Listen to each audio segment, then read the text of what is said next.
হুগলির বনেদেবাড়ি দুর্গাপুজোগুলির মধ্যে অন্যতম শ্রীরামপুর গোস্বামী বাড়ি, যা শ্রীরামপুর রাজবাড়ি নামে পরিচিত, সেই বাড়ির দুর্গাপুজো। আনুমানিক ৩৪০ বছরের বেশি বয়স হয়েছে এই বাড়ির দুর্গাপুজোর। বিরাট অট্টালিকার বাড়ির মধ্যেই রয়েছে ঠাকুর দালান। সেই দালানেই একচালার দুর্গা প্রতিমা পুজো হয়ে আসছে আজও প্রাচীন রীতি রেওয়াজ মেনে।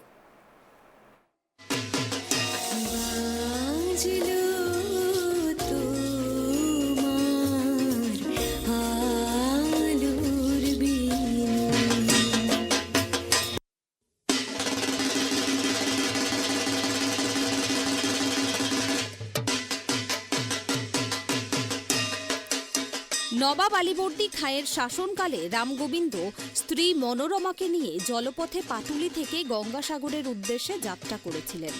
কলকাতার কাছাকাছি মনোরমার হঠাৎ প্রসব যন্ত্রণা ওঠে। রামগোবিন্দকে তাই শ্রীরামপুরে থামতে হয়। শেওড়াফুলির রাজা মনোহর রায় তা জানতে পেরে তাদের থাকার ব্যবস্থা করেন। সেই সূত্রে জমিদারি পান রামগোবিন্দ। তার নাতি হরিনারায়ণ গোস্বামীর আমলে দুর্গাপুজোর সূচনা হয়। পরে মূল বসতবাড়ির অনুকরণে প্রাসাদ সংলগ্ন ঠাকুর দালানে জাঁকজমক করে পুজো শুরু করেন রঘুরাম, যে পুজো এবছর ৩৪০-এ পড়ল। চলচ্চিত্র জগতের মানুষের কাছে এই বাড়িটি খুবই পছন্দের একটি শুটিং স্পট।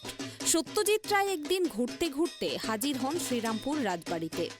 ঘরে বাইরে ছবির শুটিং সাইট দেখতে খবর ছড়াতেই উপচে পড়ল ভিড়। বেগতিক দেখে শুটিংয়ের পরিকল্পনা সেখানেই ইতি।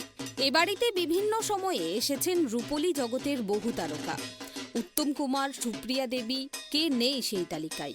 বর্তমান সময়ে পুরস্কার জেতা অনিক দত্তের সিনেমা ভূতের ভবিষ্যতও শুটিং হয়েছে এই বাড়িতেই। শুরু করেছিলেন রামগোবিন্দ গোস্বামী নাতি হরিনারায়ণ গোস্বামী, তার আমল থেকেই পুজোটা শুরু হয়েছে। এখানে কিভাবে বসতি আপনাদের? এখানে আনুমানিক প্রায় 450 বছর আগে আমাদের পরিবারের যিনি দেবতা, পরিবারের যিনি প্রতিষ্ঠাতা শ্রী শ্রী রামগোবিন্দ গোস্বামী, তিনি নদিয়ার পাটুলি থেকে গঙ্গাবক্ষে যাত্রা করছিলেন। হঠাৎ ওনার স্ত্রী মনোরমা দেবীর এই শ্রীরামপুরে গঙ্গাঘাটের কাছে প্রসব বেদনা হয়, যার ফলে উনি এখানে থামতে বাধ্য হয়েছিলেন এবং উনি তারপর এখানে আস্তে আস্তে জায়গাটা খুব পছন্দ হয় এবং উনি এখানে আসার খবর পেয়ে তৎকালীন শেওড়াফুলির মহারাজা মনোহর রায় তাকে এখানে থাকার বন্দোবস্ত করে দেন এবং তারপর থেকে আস্তে আস্তে তিনি এখানে থাকতে শুরু করেন এবং এই পুজোর প্রচলন শুরু করেন। পুজোটা এখন কিভাবে হয়? পুজোটা আমাদের বৈষ্ণব মতে হয় এবং আমরা একদম শাস্ত্র মতে আমরা পুজোটা খুব ট্র্যাডিশনালি করি।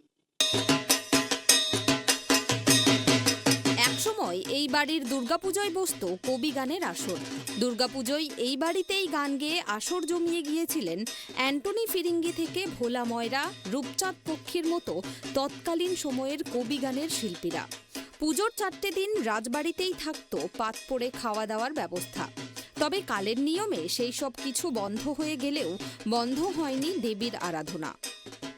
হুগলি থেকে সোমনাথ ঘোষের রিপোর্ট, ট্রাইব টিভি।